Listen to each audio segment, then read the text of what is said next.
Around the time my wife cheated, we had been married for around 15 years. We met in college, got married, and started having kids a few years later. I never thought anything was wrong, which I am sure some people rolled their eyes at, but I mean it. Things seemed fine. We'd get up in the morning together, have breakfast with the family, and then go about our day until coming home in the evening. Then we'd have dinner and spend some time together as a family. Our intimacy hadn't changed at all. Sure, it was nowhere near the level when we first got married, but it still was pretty good for a couple who had been married as long as we had. I think if my wife had shown some signs, it would have been a lot easier to digest, but she didn't. Even after all these years, I still can't see any signs. Maybe she had put up a mask for me that was so good I was unable to see through it. The only reason I even realized something was going on was because of my kids. They happened to see mommy kissing her friend while I was at work one day. All of the kids were under the age of 10, so it was really difficult for them to see it. When I got home, they innocently asked me what was going on. I can't tell you how hard it was to keep up a facade for my kids, but I did. My response was to smile at them and tell them I'd talk with their mother. That night I did just that. My wife was taken aback. She said the kids were mistaken and she was just giving her friend from work a hug. He had dropped something off for her, is what she claimed. It's crazy how genuine my wife sounded. I almost wanted to believe her, but I knew my kids wouldn't make something like that up.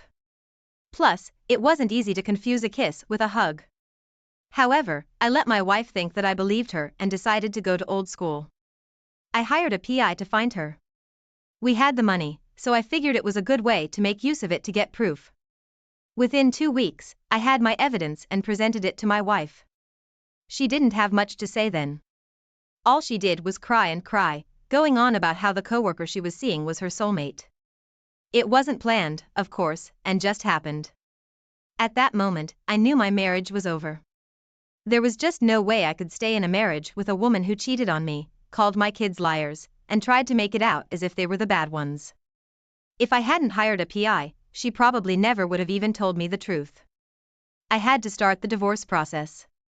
She did beg me to stay, but eventually slinked off to go be with her AP. We had an amicable divorce and custody agreement. It was split custody, but the older the kids got the less they wanted to go over. They understood what their mother did once they were old enough.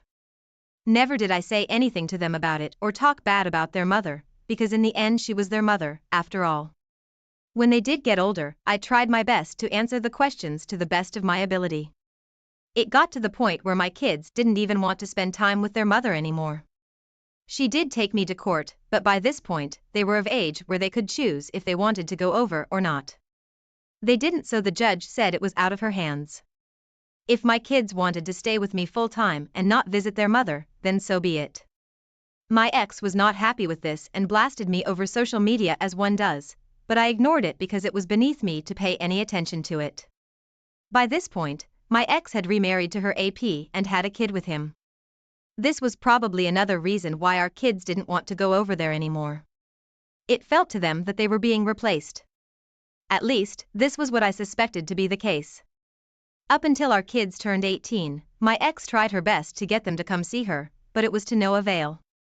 Once they went away to college, she couldn't use any more legal means to try to force them to see her, even though it didn't work anyway because the judge wouldn't force it. The years passed. My kids graduated college, got married, and had kids of their own. I was thrilled to become a grandfather for the first time.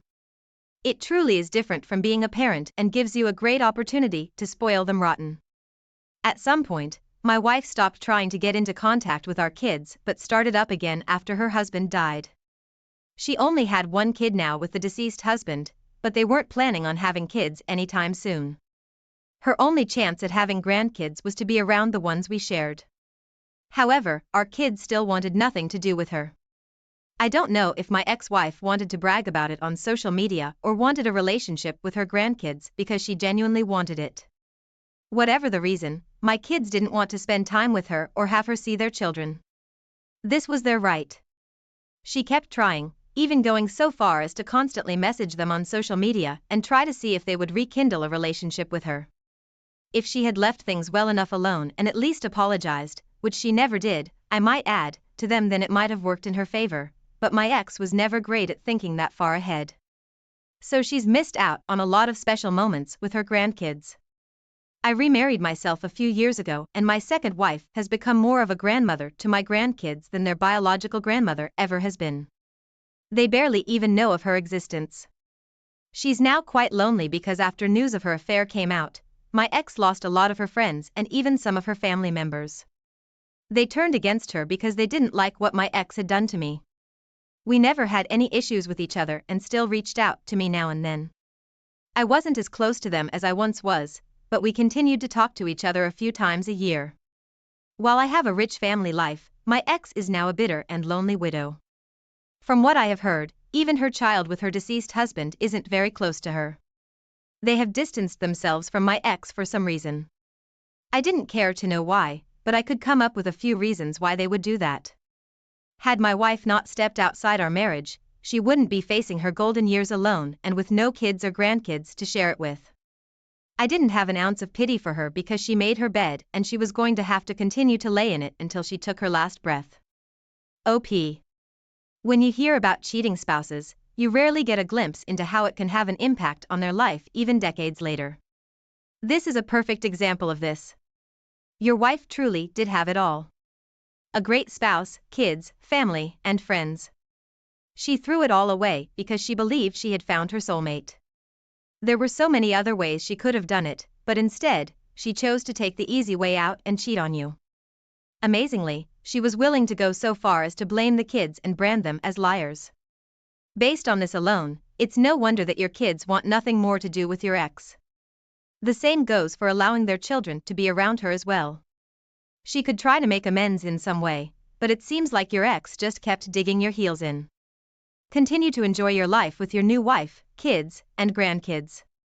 Let your ex continue to be a bitter, angry person. Now let's get into our next story for today. I, 35 male, was married to my ex-wife, 35, for 10 years. The two of us got married straight out of high school. People warned us against it, telling us it was way too soon and we should just wait. Finish college first, start a career, and then see where we were at was what they wanted us to do. Me being a fool in love meant that I didn't care what any of them had to say. We had been dating since sophomore year of high school, so I thought I knew everything and found my forever person.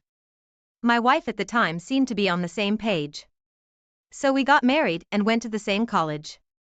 The two of us lived in married coupled housing, which was helpful for us. Even though we were busy with college, I felt that our marriage was at its strongest in college.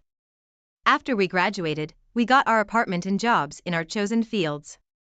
Things from there still seemed great. Slowly, we were building our future. The people who had been against us in the beginning and warned us against marriage were wrong. They had since come to support us. Her family was like my second family, so after marrying her, I did gain a lot more family members. It was about a year and a half before our 10th anniversary. I noticed something was going on with my wife. She was more distant and didn't want me to ever touch her. I attributed it to me working a lot lately and just being very busy. I decided to make it up to her by planning a romantic night. She ended up not coming home that night and used the excuse that she was staying with a friend. Like I said, I had no reason not to believe or trust her, so I assumed she was telling the truth. The closer we got to our 10th anniversary, the more it continued. My wife was even more indifferent to me than ever and was hardly home. It was at this point, I realized the chances of her having an affair was high, so I used one of those Apple AirTags. I was ashamed to use it, but I had to find out. Instead of going to a friend's house like she said, she was across town in the opposite direction. I drove there and waited for her to come out. She did come out arm in arm with some heavily tattooed and pierced guy. Compared to my straight-laced self who always played by the rules, it was quite a shock. I took a video and quietly drove home. When she got home, I didn't say anything and just played the video for her. After the shock wore off, she started yelling at me for planting an AirTag in her car and following her. It was creepy, apparently. The logic she was spewing was just very hard to follow. I just waited until she quieted and asked why. My wife claimed she needed someone more exciting and not as boring as I was. Working hard to provide a good life for us wasn't what she wanted. I pointed out that by working so much, I was able to help us afford a nice house, car, etc. But my wife just told me she wanted more. If what she wanted was something more, then I was fine with that. True to her word, my wife wanted out as quickly as possible. With me being the breadwinner, she could have gotten a lot of money and spousal support out of me. However, she seemed more focused on the ink being dry on the divorce papers than anything else. She wanted so badly to be with her precious AP, who was her true soulmate. I was just a stop along the way to finding him, her words, and not mine. If that's what she wanted, then fine. The agreement ended up with me getting the house, dog, and more than half the money in the joint account.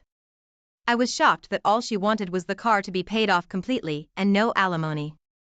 I guess my ex wanted a complete break from me, which was why she agreed to such a clean split. Did it hurt? Yeah, of course it did, but if that was how she wanted it then, so be it. It was probably better for me as well to get a clean break. From the day our divorce was final, I had no contact with her because I saw no reason why I should continue to have her in my life.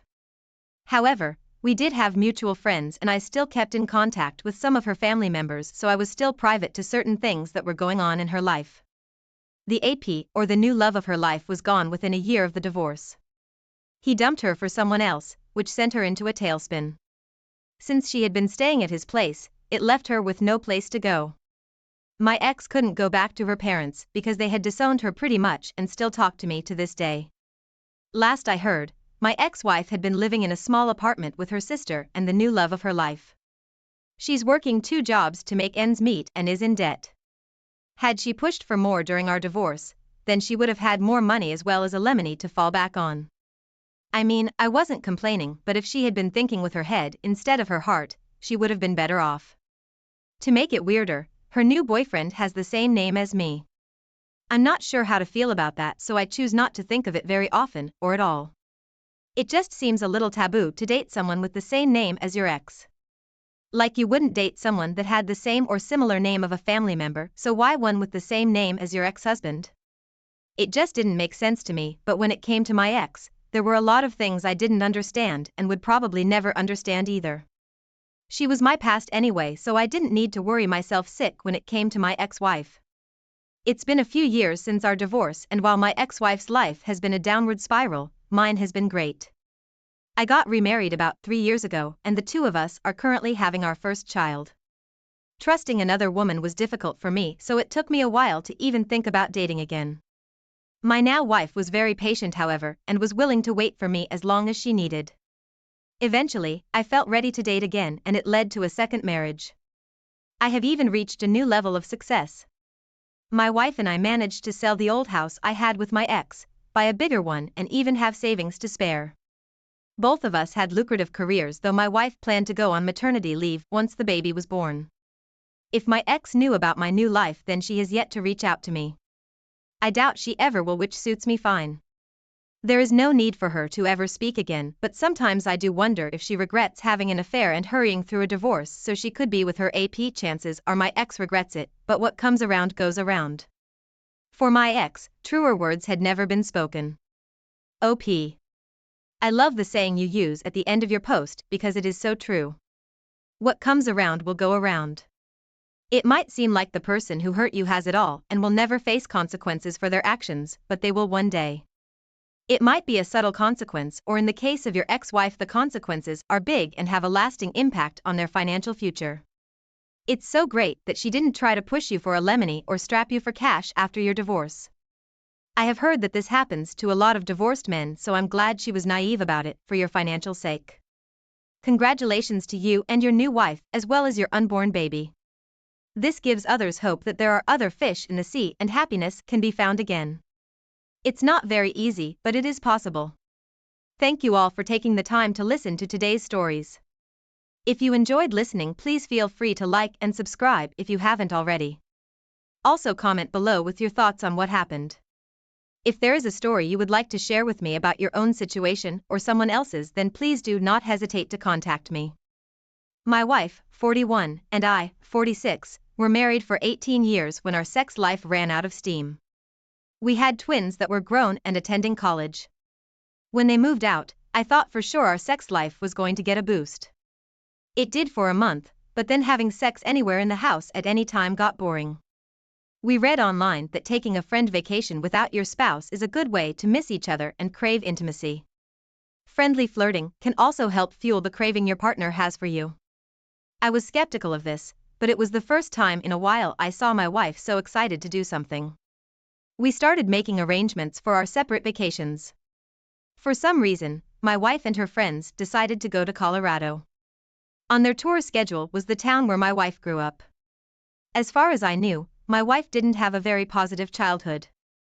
I was surprised she wanted to go there and without me. I decided my friends and I would go to Wyoming. I always wanted to visit Yellowstone National Park. After the tickets were bought, my wife started texting on her phone a lot. I didn't want to bug her. I was pretty sure she was just making arrangements and chatting with girls about the upcoming vacation. I texted my friends about it, of course. We just didn't have as much to say. I asked my wife for a copy of their itinerary, and she was caught off guard by my request. She said she would have to edit it because she mixed up the dates on the first draft. Once she fixed it, she gave me one of the printouts. It was a bunch of girly activities like yoga, shopping, yogurt treats, hiking, and restaurants. Well, fast forward to 3 days into our 6-day vacation. I missed her a lot. I was having fun, but suddenly 6 days felt like way too long. To make matters worse, my wife stopped responding to me. It really made me worry. I told my friends about it, and they of course told me to just relax and enjoy my time away in a new place. I did, for another day. But my wife was responding really weirdly to my texts. It was like she didn't care what I had to say, and only responded because she had to. I felt terrible, and I was worried. My wife's itinerary placed her group at a restaurant that night for dinner exactly 6 hours away from my friends and I. I started driving there at 1 p.m., so I'd get there by 7. When I got there, I found all of my wife's friends. They were shocked to see me. I asked them where my wife was, and they told me the worst news ever. She left them to meet up with someone else. I collapsed onto one of the chairs by their table, and they offered me even more information. They said she'd been on her phone until this morning, when she left before anyone woke up. She only texted them to say she wouldn't be back until late. I asked if she said anything else about who she was meeting or where she was going. Finally, one of her friends gave me a tiny piece of paper. She said it was for safety reasons, because my wife didn't want to go somewhere without someone knowing. It was an address. This friend added that my wife didn't want her to tell anyone, especially not me, where she was going, and this was only if she didn't come back in time for the flight home. Seeing as I showed up unexpectedly and concerned, this friend was persuaded to tell me the truth. I thanked her and ran out to my car. She caught up to me and asked if she could tag along. I agreed. I needed someone else to balance out my panic. Her name was Jade, and she told me about her family, hobbies, and work. It was a great distraction, but as soon as we got to the address, I was worried again. It was someone's house. There weren't any cars in the driveway, but it was only 8 p.m. Just before 9 p.m., a car pulled into the driveway. A man got out of the driver's seat, and my wife got out of the passenger seat. I got out, followed by Jade, and called out, "Hey, honey." She jumped and turned to see me. Her mouth was hanging open, and she was infuriated. She immediately asked what I was doing there and why I was with Jade. I told her she came with me for emotional support because I wasn't sure what I was going to find. I looked at the man I had never seen before and asked who he was. He boldly said he was my wife's lifelong friend and new lover. I punched him in the face. My wife screamed and got closer to him. She yelled that he didn't know we were married. I asked her whose fault that was. He didn't know because she didn't want him to know. I asked if she planned for this the whole time, and she refused to answer me, even having the nerve to say I shouldn't be there. She looked at Jade and blamed her for being a snitch. I stepped in and said she only told me because she shared my concern, and I drove 6 hours to find her. This trip was supposed to renew our intimacy and give my wife a chance to miss me as she thought fondly of us, but instead, she used this time to meet up with a man from her past. I told her she wasn't welcome back at her home, and we were over. I trusted her to remain loyal and use this time to benefit our relationship, and she chose to destroy it. I couldn't believe it. After all this ranting, her bold lover started cursing at Jade and I, demanding we leave. He encouraged her to get in the house. She made eye contact with me for no more than 4 seconds before saying she was sorry and following him into the house. 4 seconds was all the deliberation it took for my wife to leave me standing in another man's yard. 4 seconds out of 18 years. I got back in the car with Jade and started driving back to the restaurant. She apologized for me having to go through all of this. She said she wanted to keep me company when I got home if that was okay, and I graciously accepted. After she got back to her car, I started the long car ride home. I called my twin sons and guy friends to tell them what was going on. They were extremely sympathetic and flocked to my side for emotional support. 3 weeks after I got home, Jade was visiting me at least twice a week. I appreciated her a lot, just as much as I appreciated my sons and friends because they continued checking up with me over the phone or in person. My sons told me they could never see Mom in the same light again. They kept in touch with her over the phone, but they dedicated themselves to their college studies and didn't consider changing their lives to help her in any way. One of my wife's mutual friends told Jade that her AP dumped her after 4 months for being too clingy. That had to hurt so bad. She was used to being married for 18 years. It's no wonder she was clingy to him. She probably wanted to be assured emotionally that she made the right decision, but that only made him leave her.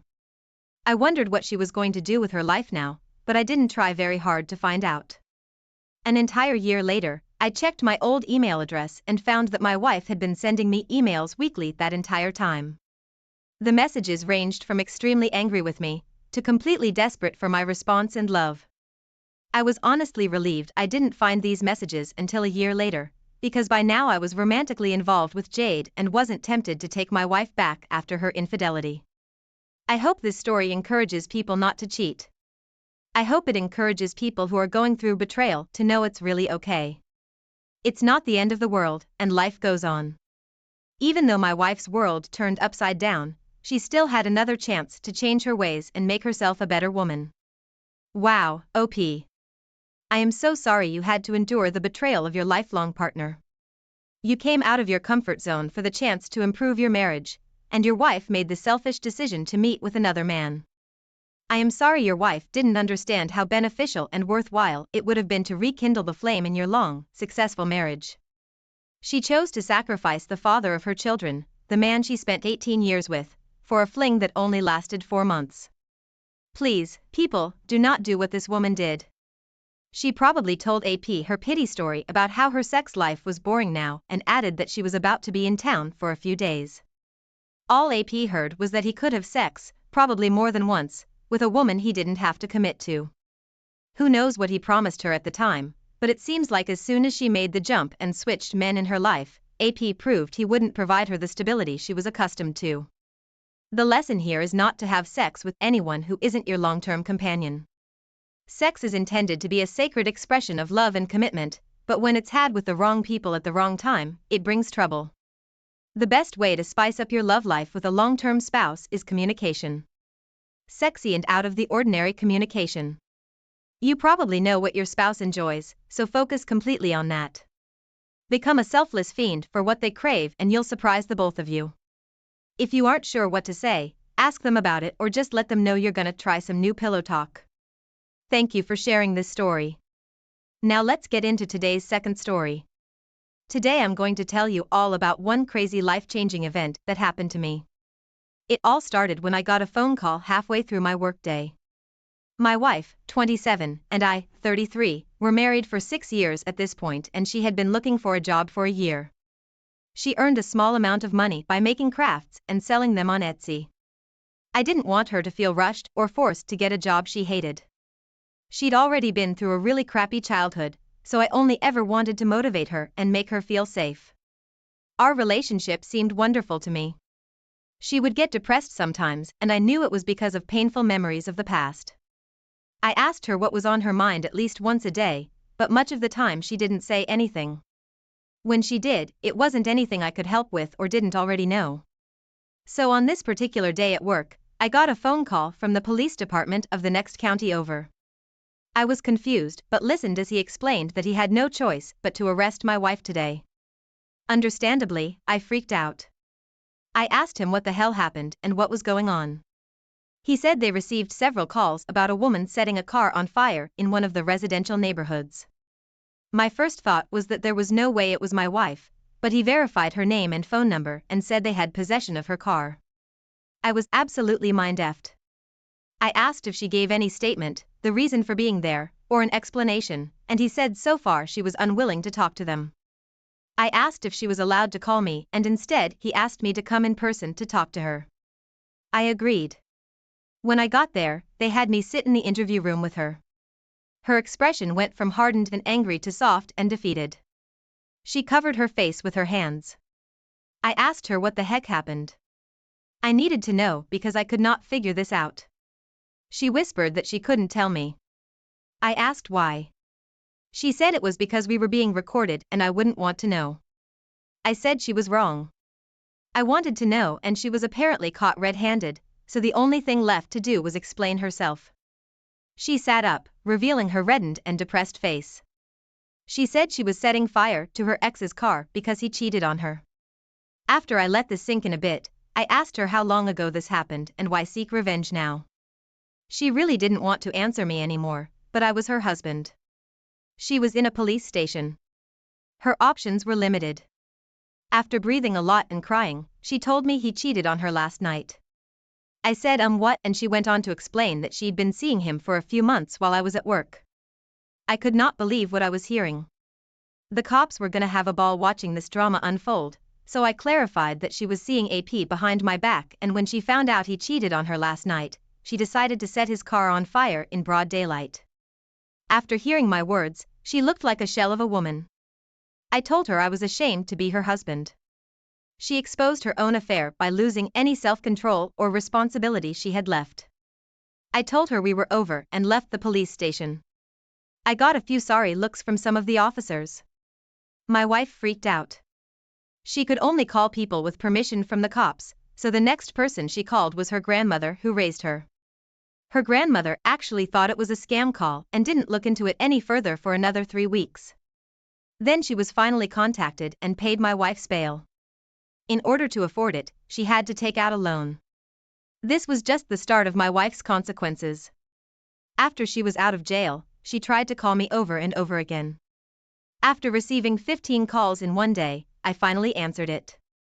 She begged me to hear her out and at least meet her for coffee. She said it was the least I could do after the ordeal she'd been through, and our 6-year relationship deserved one more chance of survival. I laughed a good hearty laugh. I told her our 6-year relationship was over, dead in the past. I only kept that relationship with her in good faith that she would never go behind my back and sleep with another man. Not only did she do that, but she also jumped at criminal activity by setting his car on fire. She wailed and sobbed into the phone like it was her lifeline. I told her she made the decision to go behind my back and anyone should know it's only a matter of time before the truth comes out. I just got lucky because her idiotic actions did the work for me. I wished her luck in whatever she tries to do next with her life. As I said that, she started screaming for me not to hang up, but I did. Her aunt contacted me 4 months later. She asked if she could bring a truck over to get my ex's belongings. I said that was fine, and she went on to explain that my ex's grandmother passed away and the house was in foreclosure. So my ex was moving in with her and I'd finally get her crappy belongings out of my house. That sounded fine to me. I did wonder how she was holding up, but I didn't ask. By this point, I started seeing another woman and did not want to give any false hope by asking questions. I hope my story encourages everyone not to cheat on their partner. There are 2 things that helped me get through this ordeal the most. The first was exercising daily. I didn't want to do it, but I forced myself to use my muscles until I could feel the burn. It helped me to get out built-up anger and turn my attitude around for the better. I wasn't feeling down on myself. I was feeling positive and capable. The second thing I did was show myself love and care by doing what I wanted. Most of the time it was listening to music and dancing. Other times it was reading, watching TEF, drawing, playing music, or going for a walk. OP, I am so sorry your wife went behind your back for months to sleep with another man. I'm sorry that you found out about her arrest for setting a car on fire. I can only imagine the shock you felt as her husband. This just goes to show that sometimes spouses cannot control or predict their partner's actions. You may think you know someone as well as you possibly can, but they could have so much pain and smothered emotion from their past that it comes out in a most unpredictable way. When this happens, please do not blame yourself. You can't possibly know or control what someone else is thinking or doing. Even more importantly, their disregard for you and the consequences they'll bring does not determine your self-worth. It simply means that they had pain and emotions they did not know how to handle or resolve. It means they made very poor decisions because of their pain and perception of things. As humans, we are all nothing more than a combination of several faculties working together, and when we let something that's ultimately meaningless affect how we behave and treat others, that's a mistake that will undoubtedly cause a ripple effect. I wish you the best of luck in life. Thank you all for taking the time to listen to today's stories. If you enjoyed listening, please feel free to like and subscribe if you haven't already. Also, comment below with your thoughts on what happened. Hi everyone. For anonymity, I'll be using fake names for this post. My wife Kara, 29 female, and I were married for 3 years, and we were 2 love peas in a pod. When Kara and I first met, I didn't think I would spend my life with another woman apart from her. I had this certainty about her, and from first sight, I knew she was the one for me. Also, the increase in my heartbeat confirmed that as I approached her to speak to her, the first time I saw Kara was at a distant friend's birthday, which I was dragged to attend by another friend. She was sitting with a group of friends, and they were all chatting loudly and drinking. It was a late-night party, and there was so much to drink, but I didn't drink more than a glass, because I wanted to be in the right state of mind for work the following day. The thing is, I used to be a timid person, and approaching ladies, gorgeous ladies like Kara, was a big deal for me. My friend, who dragged me to the party, noticed that I could not take my eyes off her since we arrived there, and without asking if I wanted to, he ordered the waiter to send her an expensive bottle of champagne and tell her it was from me. After it was delivered, I noticed that all her friends at her table turned in my direction, and they all smiled simultaneously. Then she smiled, raised her glass, and mouthed, "Thank you." Almost immediately, my friend pulled me from the chair I sat on and asked me to go and say hi to her. He knew I had been single for more than 4 years, and he wanted me to maximize my once-in-a-blue-moon pull of attraction, I felt. He knew I wouldn't like the idea, but he kept insisting, and after persuading and trying to convince me for nearly 15 minutes, I summoned the courage, walked to her table, and asked if we could talk privately. Her friends excused her, and we sat at a different table. We didn't say a lot that night because I was stunned by her beauty, and to be honest, it had been years since I talked to a woman about something that wasn't work-related. I worked as a programmer at a prominent tech firm in our city, and considered anything other than work a waste of my time. We introduced ourselves to each other, and I found out she was currently doing her pay-to-D, even without saying so much. I'm sure my constant blushes and ear-to-ear grin had given me out that night. When we delved into her work life, I discovered she worked part-time as a junior writer/editor at a publishing company, and I believed her because she sounded intelligent, and there was something about the way she spoke. After our little chit-chat that night, we exchanged contacts, and I left the party because I had to rest for a few hours before going to work the following morning. We had our first official date about a week later because I was caught in the web of deadlines, and she claimed she was busy too. Our first date was more fun than the night we met. We talked about so many things, and I loved that she was very free-spirited.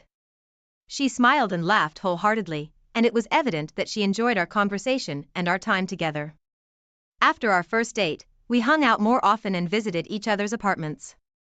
Before we started dating, she would come over to my place on weekends, and we would try cooking a meal together from a cookbook, baking pastries with strange names, or we would just do something fun. As weeks passed, we got closer to each other, and I could not go to bed without thinking about her every night. I saw all the signs that convinced me she was the one for me, and I kept imagining what it would feel like to spend the rest of my life with Kara. As friends, I took her shopping and got her flowers and the things I knew she loved. I knew she loved me too, and I also knew she wanted me to ask her out. Her body language said it all, and eventually I did, and she said yes. For me, money was not a problem. I was well paid, and most importantly, I loved a spoiled Kara because it made me happy. We ended up dating for only 13 months, and we got married. We had a beachside wedding. Kara wanted that since childhood, and I was happy to do that. The wedding was small because we wanted to use part of the money for our vacation, and we did that. The first 2 years of our marriage were heaven on earth. Kara and I were much more in love with each other than when we were dating. Our bond grew stronger, and we literally did everything together. In fact, I only had breakfast, lunch, or dinner if I had it with Kara. We would eat together in the morning before she left for work. Lunch would be at a restaurant close to her office, and we always had dinner together when she returned home. Even when she had to spend extra time in the office, I always waited for her to come home so we could eat together. Aside from eating together, we had the rule of going to bed early so we could bond, get intimate, and talk about random things before sleeping off. Already in our first year of marriage, I had been promoted to a senior programmer in the firm I worked for, and my work became 100% remote unless I chose to go to the office. Kara was also done with her PhD, and now working full-time as a writer/editor in her publishing company, which also came with an increased workload. Unfortunately, a year after Kara started working as a full-time editor for the publishing company, she got laid off. The company was cutting down on staff, and Kara also had to go. This was in the 3rd year of our marriage, which changed many things between us. Being sacked took its mental toll on her, and she slowly became depressed. We no longer talked like we used to or did our usual weekend cooking tradition. She became a shadow of herself, and it hurt me to see her that way. I even offered to double what she was paid at the publishing company, hoping it would brighten up her mood or cheer her up, but it didn't. She told me she wasn't working there because of the money, but because it was always her dream to work as an editor in that particular organization. Despite shuffling our house and her parents' house, Kara was still not herself, and I was becoming more concerned. It wasn't until a friend of mine recommended that she talk to a therapist, and that was when we began to see changes. Slowly, she became more active and the vibrant, cheerful woman I used to know. She met with her therapist 3 times a week, and I even insisted that she made it 4 times a week because I was impressed with the results I saw. I wanted her to be fully back to how she used to be, so bad that I didn't notice something else happening between her and the therapist. I was cleaning the house to surprise her the day I found out. She had gone to her parents' house the previous day, and I didn't want her to come home and clean. I even went grocery shopping to make her favorite meal and got scented candles to make her dinner special. I cooked first so I could clean up at once. I was in our room cleaning and folding clothes in the wardrobe when my hands touched a small journal that was partly tucked under a pile of clothes. I pulled the journal and realized it was from her therapist because it had the company's insignia on it. I know I should not have read it, but I was curious about what she had been journaling. To my greatest surprise, I found out Kara and her therapist were having an affair, and she journaled every bit of it. I was speechless and heartbroken. I went through the journal again to be sure of what I had read, and the content didn't change. Kara was cheating on me, and she was unapologetic about it. She even wrote about how her therapist was better in bed than me. I've got to admit, I was hurt and cried like a baby that day, and everything I planned for us was ruined. I laid on our bed for hours, and when it dawned on me that what had been done, I wanted them to pay for hurting me. I took pictures of the journal and filed a complaint to the therapist's office. I even took the journal with me in case they had doubts, and they were disappointed when they read it. When Kara came home that day, I told her I dropped by the therapist's office, and she was surprised. When she asked why I did, I dropped the journal on the table, and she began to cry. Immediately she started begging me, but there was no way I would listen. Reading her journal broke my heart, and I could not forget all I had read. I kicked her out of the house and threw her stuff on the porch. She was so embarrassed and could not move, so I called her parents and asked them to come and get her off my property. In addition, I mailed the photocopy pages of the journal to Kara's grandmother, who was very fond of me, and she was taken out of her grandmother's will. Her parents begged me to not tell her grandmother, but that was my ultimate revenge plan. Ultimately, we got divorced, and her therapist had his license revoked. It was good that we didn't have kids yet, so it was easier for me to move on with my life. Kara became depressed and more miserable after we divorced, and I am glad she had to live with her parents' disappointment and shame. She called the house several times to beg me to take her back, but I wanted nothing to do with her. The last time Kara came, she met another woman and attacked her. I was so mad that I called the cops on her, and after that, I filed for a restraining order, and that was the last time I saw her.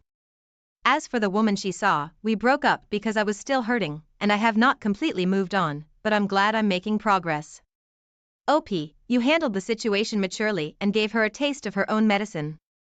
Despite being a good husband and trying to support your wife, she still chose to cheat on you with her therapist. I know the things you read in a journal must have broken your heart, but you should understand that humans are full of disappointment, no matter how close we are to them. It's sad things ended that way, but you should be glad it did. She probably hates you for ruining her life and taking her out of the grandmother's will, but revenge is best served cold. Thank you for sharing your story with us. Now let's move on to the second story of the day. The first time my wife and I met was at a small restaurant near my workplace. That day, I went to have lunch with one of my colleagues, and I could not ignore her sitting alone. I was used to approaching girls and sweeping them off their feet with my sweet lines, and I thought I would get lucky with my wife. But she completed the line I wanted to use on her before I did. I was impressed to see that, but it also meant she would be a tough nut to crack. And like I had predicted, she was. Instead of blushing and smiling like other women, she locked her eyes with mine, faked a smile, and continued eating her food. That was my first time being ignored like that by a woman, and it was embarrassing because everyone's eye was on us. Still, overall, I found her attitude very charming and different from the rest of the women I had met. I kept talking to her without getting a response, and finally, after I tried so much, she smiled. When she smiled genuinely that time, I knew I had broken through her high walls, and with a snap of a finger, we were talking and laughing together. The conversation we had felt like we had known each other for a long time flowed freely and naturally. Despite being complete strangers, we chatted like best friends who had not seen each other in a while, and at the end of my 30-minute break, we exchanged contacts and Facebook handles. There was something I was looking out for, and when I saw that, I asked her out. I was convinced we were a perfect fit, and I didn't want to make the same mistake I made with my ex-girlfriends. Of course, she said yes, and we became inseparable. We even wore matching outfits occasionally because she thought it was sweet. We dated for 9 months before we married, and though my friends thought I was moving too fast, I didn't think there was a better time to officially make her mine. About 2 weeks before our wedding, I leased a bigger apartment, and we moved in when we returned from our honeymoon. The first year of our marriage was splendid. I had never been deeply in love like I was with my wife, so I did anything I could to make her smile every day. Before we got married, I noticed that my wife was fond of my stepbrother, and she often talked about him when we returned from our family hangout. My stepbrother was a gym instructor, and as a result of that, he was heavily built. He was also handsome, and the kind of guy ladies love to be around. In the past, I had female friends who abandoned me the moment they met my stepbrother, and this mostly had to do with his looks. Since my wife had 3 older brothers and was used to being around guys, I believed she also saw him as her brother. I never suspected that her talking about his looks, and how well built he looked, was her subtly telling me that she was into him. I was even glad that she had a way of always bringing him into her conversations, as well as her brothers. This was because I wanted our families to be one big happy family, and I didn't want her shutting out my family members, including my stepbrother. I had been with him since I was 13 and he was 17, and I didn't want anyone to come between the bond we shared. On my 28th birthday, my wife decided to throw a surprise birthday party for me at home, and she tricked me into coming home early from work that day. I had to take the family emergency excuse to leave work early, only to go home to a packed house. My parents, stepbrother, and some of my friends were there, and my wife's parents and her older brother were there too. The surprise worked, and I was so happy to see everyone at my house that it was a small party with a lot to eat and drink. By this time, our marriage was already 1 year old, and we didn't have any children yet. After eating and drinking, everyone decided to hang around, since they were mostly family members and close friends.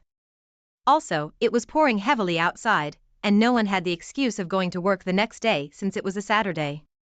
Everyone in the room was an adult, and in no time, we were arguing about politics and our economic crisis.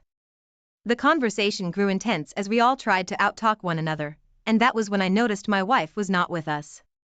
I didn't even notice when she left because she was sitting behind me, so I asked around for her. Everyone said they had not seen her until her mom casually said she had seen her walk down the corridor with my stepbrother. At first, I didn't want to go and look for them, but after some minutes, and I didn't see them or hear their voices, I excused myself. Walking down the corridor, I paid attention in case I heard voices, but I didn't hear a sound. When I didn't hear a sound, I felt something was wrong, but I couldn't tell what it was. As I approached our room, I began to hear soft muffled moans, and my heart nearly dropped in my stomach. I walked closer to our room, pressed my ear against the door, and could not believe what I heard. I was devastated and heartbroken, but I had to keep myself together. A part of me wanted to go in there and give them the beatings of their lives, but I knew it would only complicate things. So, I slowly pushed the door open, and luckily, they didn't hear a creak because they were so busy. I turned on my phone video recorder, recorded them, and quietly returned to the living room. About 15 minutes later, my stepbrother returned first, and some minutes later, she came in. She changed her clothes and took her bath, so no one would suspect anything. When we were complete, I asked if everyone wanted to see a movie, and they all agreed. Then I told my wife to go and make popcorn for everyone. While she was making the popcorn, I transferred the video I had recorded to my flash drive, so I could plug it into my large-screen television. We were settled as soon as the popcorn was shared with everyone. I played the video, and though they did not understand at first, their mouths eventually fell when they watched the video. My wife and stepbrother were the most surprised ones, and they could not say anything or defend themselves. They sat there speechless. Our parents were shocked and disappointed, and none of them could say anything. They were all ashamed and expected me to react in a certain way, but I didn't. Immediately after the video ended, I asked my wife and stepbrother if they liked the movie, but they couldn't maintain eye contact. Funnily enough, it stopped pouring at the same time, but no one made an attempt to leave. When my wife could not bear the silence anymore, she started crying and begging. Her mom was so angry that she yelled at her, but she didn't stop. I went into our room and packed her things so she could leave with her parents, and eventually she did. No one dared beg on her behalf, not even her parents. My stepbrother left before my parents, but what he had done caused a rift between us. Everyone left that day with their heads buried in shame, especially my wife, and there's no need to ask if I divorced her because I did. It was even worse because I never spoke to her again. I didn't only cut ties with her, I did with my stepbrother too, and things never remained the same in my family. It's been 2 years now, and I'm finally able to tell this story because I have been able to let go. Though it hurt a lot, and I still don't think she deserved forgiveness, I had to do it for myself. I met another woman, and we're taking things one step at a time. OP, why would you keep hurting for a woman who cheated on you with your stepbrother, not minding that the whole family was in your house? That's pure evil and disrespect. Both of them were toxic, and you did the right thing by cutting ties with them. That was the height of betrayal, and none of them deserves to be in your life. I do not think she would have only cheated on you with your stepbrother. Maybe she would have done the same with other attractive men, so consider this good riddance of taking out the trash. I hope you are able to heal from this. Thank you all for taking the time to listen to today's stories. If you enjoyed listening, please feel free to like and subscribe if you haven't already. Also, comment below with your thoughts on what happened. If there is a story you would like to share with me about your own situation or someone else's, then please do not hesitate to contact me. My wife, 37, was a business partner with her father. They were both extremely wealthy because of this, which made me, 34, wealthy too. Since I married into her family, her father and I became very close, and he would show me a lot of business-related activities, so I understood them better. After 6 years of marriage, my wife started to distance herself from me. As part of her responsibilities, she would drive to clients' houses to deliver products to them and discuss upgrades. Obviously, being a well-spoken, friendly, and attractive woman helped business. My wife took this helping business notion a little too far one day. She started to seem particularly distant from me, and excited, in the weeks when she was scheduled to visit one particular client. I decided to confide in her dad about how I felt and what I noticed. He encouraged me to follow her discreetly to the client's house. I thought this was a sneaky answer from a normally straightforward guy, but I took his advice. I didn't know it was going to become the worst day of my life. I parked down the street from the house in question and watched her go in. The customer's name was Doug. According to our customer information, he wasn't married. Would that stop him from taking advantage of a married woman? Probably not. My mind was already picturing horrible scenarios, and it wasn't far off from what I was going to find. I walked up to the front door after 15 minutes. I thought about knocking, but decided not to, keeping in mind the word sneaky. I opened the front door slowly and peeked inside, but mostly listened. I could hear faint noises coming from the second floor. It didn't sound like any business conversation was taking place. I walked upstairs. My heart was racing, and I started recording on my phone. As I got closer to one particular door, I could hear them going at it. I opened the door and found my wife having sex with Doug. It was my worst nightmare coming true. My wife immediately turned to look at who was barging in on them, and started screaming when she saw it was me. She tried to shield her body from the camera, but it was too late. It saw everything. She screamed for me to stop recording and let her get clothes on. I continued recording as I left Doug's house and got in my car. It recorded my sobs and angry words as I drove to my father-in-law's because I didn't know where else to go. When I got there, my father-in-law acted like a real dad to me. He listened intently as I told him what happened. He watched the video, but only to the point where he could hear moaning. He believed everything I told him, and better yet, he said he was on my side. 20 minutes later, my wife arrived there too. She walked straight into the kitchen, finding us at the dining room table. Before she even sat down, her father asked her how long she'd been seeing Doug. I looked at him in surprise, just like she did, because I wasn't expecting him to ask that question. I thought for sure she couldn't have done this more than once. She tried to say it was only this one time, but her dad told her he looked at the travel logs. He knew she was going to Doug's house way more often than necessary for the past 11 months. My jaw dropped, and I looked at her expectantly. She didn't know what to say. She tried to speak and protect her image, but it didn't make sense. At one point, it sounded like she was defending her actions by claiming it would help business. Her father offered no sympathy when he told her she was fired. She let out a weird noise of shock and started stammering. She wanted to keep her job, but what could she possibly say? I had her on video sleeping with Doug, and it was clear this wasn't the only time she did it. Besides the betrayal she dealt me, her father told her this was not the behavior he expected from his business partner or daughter. The real whammy that made my wife plead forgiveness was when he announced that he was going to disown her. It didn't matter how much she apologized or what she said, her father's mind was made up. She couldn't live in our marital home, because her father's name was on it and he didn't want her there, and she couldn't live at his house either. She became homeless, living in her Audi. A nice car, but not a home. Once, when she called her dad crying, he told her she had 11 months, the duration of the affair, to stop and reconsider what she was doing. Because she didn't, he finds her despicable. He finished by saying I was lucky I found out the truth and got away from her. Her father gave me a choice. I could live in the marital home, and it would become mine, or I could move in with him. He owned a mansion that was about the size of 2 houses put together. The 2 halves were connected by one long hallway. I knew I would have privacy, but most of all, I considered him family and needed his emotional support. I decided I would continue to live in the marital home, but would still visit his place from time to time. He also offered me a partnership for the family business he runs, which I gladly accepted. I've been working with him for 7 years now since all this happened. Since then, I was also able to meet a new amazing woman who is now my wife. We have 2 kids together, and life couldn't be any better. As for my ex, her outlook on life isn't too great. I can tell because of her pessimistic posts on Facebook and the occasional bitter message she sends me. I just show them to my wife, and we have a good laugh about it. She may have some money still, but what she doesn't have is anyone around her that loves or cares for her as I did. Wow. Up. This is one crazy story. It sounds to me like your ex started to believe she had it all, and wanted more. She probably started to think she deserved more attention, and that there was no better way or time to get it than with a client.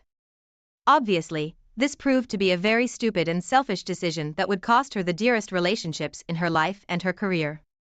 You noticed right away when her behavior changed, and you asked your father-in-law for advice. I think you made lots of wise decisions through this nerve-wracking experience. She was left with nothing and no one to care for her. Let this be a lesson to keep your ego under control, and never assume for 1 second that sneaking around to achieve something is a good idea. I am so glad to hear that you have a new family and a close relationship with your adoptive father. Thank you for sharing your experience and positive outcome. I wish you the best of luck in life. Up. Now let's get into today's second story. My wife, 35, and I, 38, have 2 sons. At the time this story begins, Eddie is already 11 years old, and his younger brother Teddy is 7. One seemingly ordinary morning, my wife rushed off to work early. I prepared breakfast for my boys, and we had a fun, light-hearted morning chat, like we always do before school. The car ride to school was a quiet, and it seemed like Eddie had something on his mind. I tried asking him if anything was wrong, but he said no. I dropped them off as usual and went to work. After work, I picked them up from school at the request of my wife. She texted me, saying she had to stay at work late for a meeting. I hated when this happened, but was used to it by now. She stayed late at meetings at least 4 times each month for the past 10 years. When we got home, I started cooking dinner for my sons while they sat at the table and did homework. Eddie still seemed like he had something on his mind, but he did his homework and asked me questions about it. We ate dinner together, and they told me about their day at school.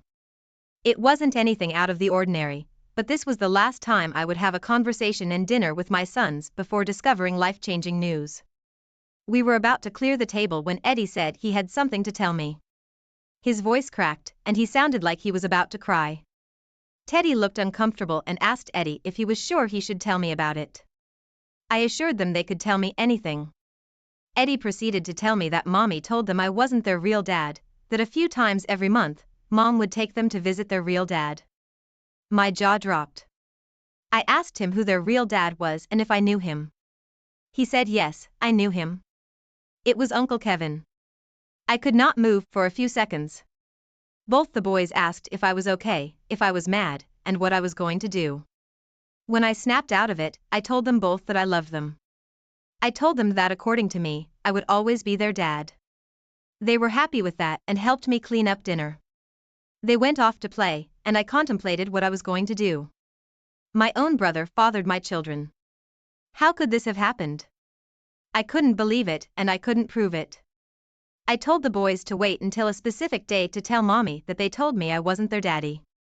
They agreed and seemed to forget about it. I laid on the couch watching the boys play until my wife got home. As soon as she did, I told her I wasn't feeling well and had to go to sleep. I laid in bed awake until my wife put the boys to bed. When she got in bed with me, she tried to see if I was sleeping, and I pretended to be. When she was asleep, I unlocked her phone. My heart was racing because I never checked her phone before, and I kept thinking she was going to wake up. I found a messaging app tucked into the last page of an app folder called Utilities. It was like she didn't want anyone to find it on her phone. One of her messaging conversations was with Kevin. It was like reading an everyday conversation between a romantic couple, talking about their day, when they were going to meet next, how the boys were, and stuff like that. Mixed into that were messages like, I love you, I consider you to be my husband. The children are lucky to know their real father. I will marry you when the time is right. And then there were sexual messages. Apparently, whenever my wife and brother wanted to have sex, my wife would simply tell me that she had to work late. That was all the proof I needed. Right here, under my nose on her phone. I felt like the biggest idiot in the world for believing my wife and family were perfect and honorable. I took screenshots of their conversations and sent it to myself. Revenge had no choice but to be sweet.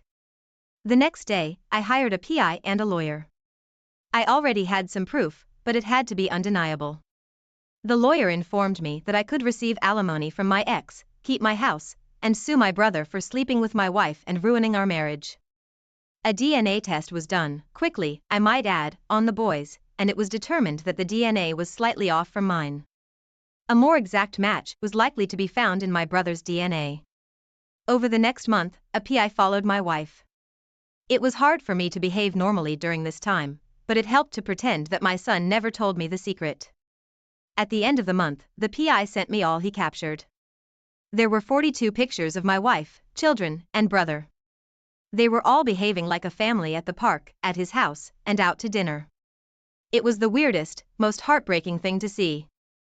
There were also pictures of my wife and brother through his bedroom window. The PI must have climbed a tree, and that's what I call dedication. The pictures were explicit. Now that I had all the proof I needed, it was time for my son to tell his mom that I knew the truth. I reminded him to tell her and Uncle Kevin next time they had a visit. 4 days later, my wife left with the kids under the pretext that they were going to visit my wife's mom. I've always hated her, but only because she always hated me. She probably wouldn't ever accept that her daughter conceived children with her husband's brother and passed them off as his own. They were gone for 30 minutes before they returned home. It was just enough time for them to arrive at Kevin's, only for Eddie to tell them that I knew the truth and race back home. It was too late though. I already changed the locks and put a note on the front door. It read, "It's time for the 3 of you to move in with Kevin. Divorce papers and court summons will be arriving there for mommy and daddy." My wife banged on the door and cried. It bothered me that it upset her so much. She chose my brother over me by sleeping with him, having his children, and maintaining a secret relationship with him for a very long time. Not only that, but she coached the boys not to tell me anything about it. Even though she sat by the front door crying for an absurdly long time, I had no desire to go out there and discuss anything with her. Eventually, Kevin arrived to pick them all up. They lived with him through the divorce proceedings and court hearings. I kept my house and won alimony payments from my wife. I didn't have to pay child support, and I won in court against my brother. He was ordered to pay me a very large sum of money for sleeping with my wife and ruining our marriage. After I became a wealthy bachelor, my ex's relationship with Kevin fell apart. It must have been different living together with the boys 24/7. The stress of going to court and losing a lot of money probably didn't help anything either. After just 1 year, my ex moved out of Kevin's house and in her mom's house. Throughout that year, and even afterward, my ex would text me at least once a day asking how I was or telling me she was sorry. I still got to visit with the boys, and I know they appreciated it, but it was nothing compared to how we used to be together. My ex could see the difference, and she blamed herself for it, rightly so. It's been 2 years since all of this happened, and the boys show resentment towards their mother for changing who their dad is. She can hardly stand the guilt, but what choice does she have? She continues raising them at her mom's house and has yet to return to the dating scene. My brother doesn't speak to me, but I know he regrets what he's done because my dad told me so. I just started dating another woman, and I have a good feeling about her. She has 1 daughter and wants to have more children. She's compassionate, kind, and honest. I know that even if she doesn't become my wife, there is always hope for a bright future. Wow, OP, I am so sorry your wife did this to you. She knowingly went behind your back early on in marriage and had your brother's children. This isn't a story you hear every day, but unfortunately, it does happen. I'm glad to hear you have your dad to talk to, but for the most part, it seems you made smart decisions on your own. You took the time to figure out how to proceed. The things you set into motion helped you to make the cleanest break. It's lucky your wife didn't try to frame you for anything or plot to kill you. This actually happens in the world today. I'm so sorry about what happened to you and hope you are able to heal from this. My wife, 33, was an expert shopper. It helps that her grandmother and mother were very materialistic people while keeping a budget. She would hunt for the perfect sale, which is why I, 37, didn't usually jump up to go with her because she could be out for 6 hours or more. She would go out once a week, every Saturday, leaving the house by 6 a.m. She'd go to Saturday's market, then go to the mall, eat lunch, and probably shop more. We were married for 8 years, and the whole time she was in the habit of doing this. She took our 5-year-old daughter with her sometimes. My wife was a consistent light in my life, and I did not know she didn't deserve my trust. She started taking our daughter less and less often, leaving the house without waking her up or giving her the choice. I asked her why, and she said she could get back sooner without bringing her along because a lot of the time, she would start to complain and get tired long before my wife was ready to come back home.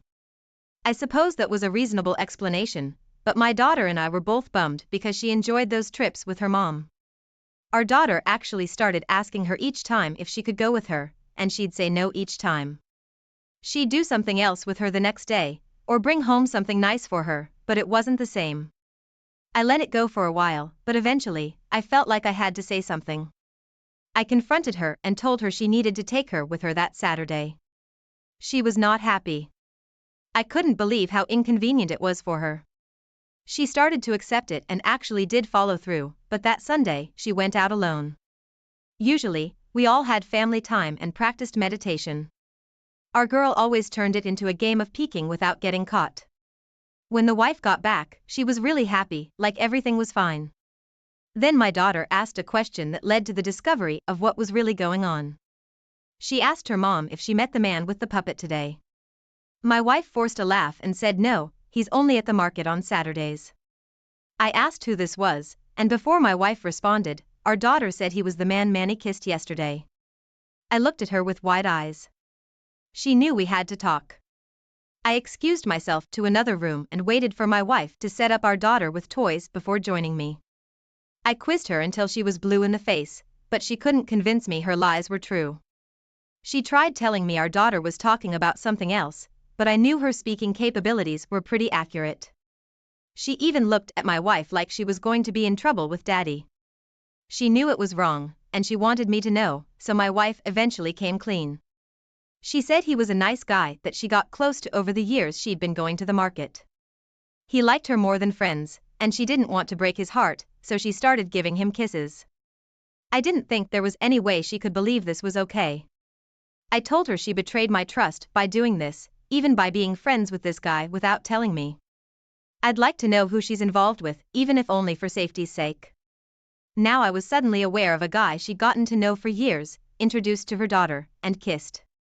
I looked her straight in the eye and asked her if she ever slept with this man or anyone else. She blushed hard, looked away, and told me no. How much more obvious it could have been that she was lying to me. I stared at her, but she only tried asking if we could leave the room now, and I said no. I told her to tell me the truth because her whole body looked like she was lying. Her mouth got really dry, and she started to dry heave. She excused herself to her bathroom and threw up. I told her she needed to get it off her shoulders so she could feel better, but she pretended not to have anything to say. I told her I didn't want her to go to Saturday's market anymore, and she lost it. She said this was one of her greatest joys in life, and I told her that she spoiled it for herself because she started kissing an older guy. I wondered if she said older to try to get me to let it go like I'd picture an old lonely man. I wasn't a fool, so for a whole month, she didn't go anywhere over the weekend. Finally, she made an excuse to go out, but she took her daughter with her to help convince me she wasn't up to no good. They'd come home with groceries or other stuff that proved they weren't at Saturday's market. I hated that this had become an issue between us now. Every time she left, I wondered if she was seeing Mr. Kisser. On the first day, she didn't offer to take our daughter. I followed her. She didn't go to Saturday's market, but she did go to someone's house. Before I got confirmation, I knew this was AP's house. I could feel it in my bones. It was like my wife's energy and emotion were contagious to me. I knocked on his front door after my wife went inside. AP answered it, and I asked him why I saw my wife just come inside. My heart was pounding out of my chest as I pictured this guy meeting my daughter. He looked young and confused, but before he could ask me anything, I asked if he was the puppet guy at Saturday's market. He covered his mouth for a second and asked me if I was her husband. I said yes and yelled my wife's name. She came out, and he told her to leave. Then he told me she introduced herself as a widower. I felt like my heart stopped beating permanently, and I was only surviving off air and my still blood. My wife came rushing out like she had a right to be mad, rushing past me. I followed her. She frantically tried to get in her car, but I grabbed her keys from her and ran to my car, locking the doors. She watched helplessly as I took her house key off before giving them back. She told her parents I kicked her out for no reason, so they let her stay with them and arranged to have a truck come get her stuff. They came over to visit with our daughter and asked me what really happened. I told them the truth, and they must have made my wife's life at their house a living hell because every day she told me she hated me for telling them what happened. She moved out in just 5 weeks, opting to take turns sleeping on different friends' couches rather than stay under their roof. The divorce went in my favor, and my wife is at least partially involved with our daughter. OP, it sounds like you came out on top of this experience, taking what you could learn from it and tossing the rest. Don't look back, and like you said, find the happiness and hope in every day you have to be alive and make choices. Choose to eat healthy, spend time with yourself, loved ones, work out to keep your body fit, and do what you love. Work on those habits you haven't thought of as sabotaging your life's progress. Expect nothing, and accept everything you get in life with a grateful heart. Her kissing him like it was okay shows she did not have the maturity or level of thinking required to have a long-lasting, sacred relationship. It's much worse that she introduced her daughter to this outsider and herself as a widower. I wish you the best of luck moving forward. Now let's get into our second story for today. I, 34 male, was dating my fiancée, 32, for 3 years before I proposed. She grew up in a very sheltered household, so I was the first man she dated and slept with. We grew up in the country away from it all, so we felt old-fashioned compared to how a lot of people live their lives, but that's how we liked it. Our families were proud, and there wasn't any drama. After she said yes, we started looking for a house to buy. It figures that the first house we look at is being shown by an extremely attractive man, and I say that as heterosexually as possible. I wasn't worried at first. I thought my wife to be loved and respected me, but when I saw the way she looked at this stranger, it was like she saw all the future possibilities if she married him instead. She asked him lots of questions about his personal life and seemed completely intrigued that life brought them together. I felt left in the dust. This couldn't have been all in my head. She wasn't just being friendly.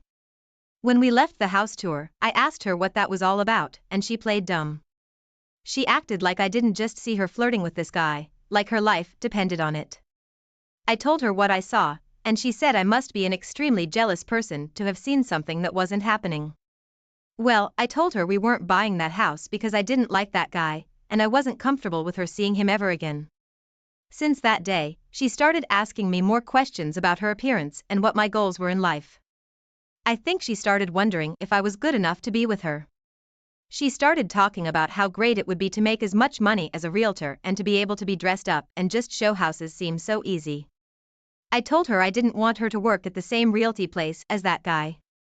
Little did I know, she was already texting him and applied to the company. 2 weeks later, she told me she was hired as a bank teller. She started going to work each day, and I didn't even go to the bank she was supposedly working at until a week after she started. I later on figured out that she wasn't there. I called her to see where she was, and she answered in a cheery voice, but when I told her I was looking for her at the bank, she panicked. She started stuttering and saying she was out to lunch, but I told her not to lie to me.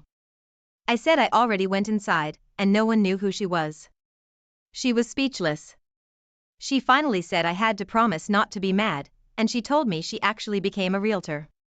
Of course, she was working at the realty place. I told her not to.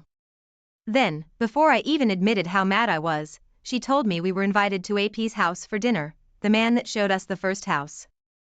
I felt like I was losing my fiancé, and there was nothing I could do but play along.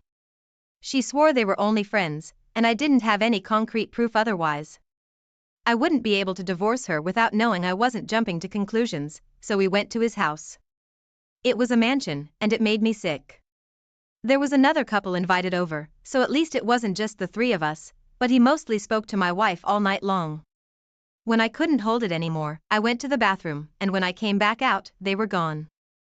I asked the other couple where they went, and they said outside, but they didn't look certain. I went outside and started speed walking around the house to find them, but I couldn't. I started yelling like a crazy person, and felt like my woman shouldn't have put me in this situation. When I went back inside, I must have looked panicked. I think the girl felt bad for me because she said she saw them go upstairs. I took 3 steps at a time, and found that only one bedroom door was locked. I banged on it, demanding to see my fiancé, and it was about 30 seconds until he opened the door.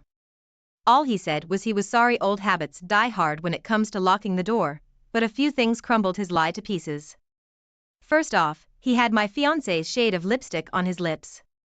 Her face was bright red, and she was trying to casually stand and hold her wine glass like she wasn't just caught in the act. AP called for the other couple as if he was upset with them for failing to guard the stairs like he asked, but it turned out they left. I walked into the inn and sniffed around, even smelling my fiancé's neck. She held her breath, said I was being weird, and asked me if we could go back downstairs now. I ignored her and continued looking for clues. She stammered and said he was just showing her the space in his walk-in closets. I looked into her shameful eyes and asked how she had the nerve to lie to me, disobey me, and sleep with the guy I wanted her to avoid. At that moment, I knew she wasn't worth my commitment, as if all the things leading up to this weren't fishy enough. I told her she wasn't the hot stuff she thought she was, and she deserved to live a meaningless life without the sacred relationship between a man and a woman that I tried to have with her. AP was super quiet and awkward. He looked completely different from the confident selling man my fiancé was so infatuated with. I got in his terrified face and yelled that I should beat him to a pulp for taking my woman from me. He was so scared of that happening that he already called the police to request an officer's presence. I left before they got there.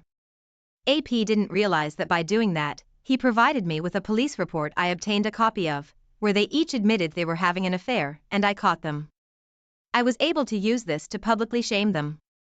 They became the faces of sleazy salespersons you didn't want to trust around your own spouse. They lost their jobs and family support while I dodged a lifelong mistake.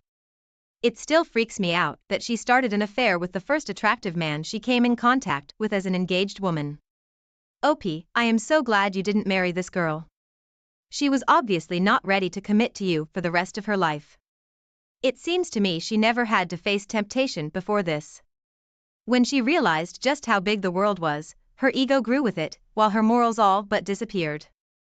If she really was having an identity crisis, or didn't think she was ready to be married, or even thought she needed time to explore the world on her own, she should have communicated her feelings to you. No matter how hard it is for someone to have that talk with another person, it's necessary. It's a part of growth, learning responsibility, and empathy for others. You would hate to be cheated on more than dumped, so do the hard thing and have the talk. You might be surprised what someone is willing to do to work on themselves or make things better. Thank you for sharing your story. I wish you all the best. Thank you all for taking the time to listen to today's stories. If you enjoyed listening, please feel free to like and subscribe if you haven't already. Also, comment below with your thoughts on what happened.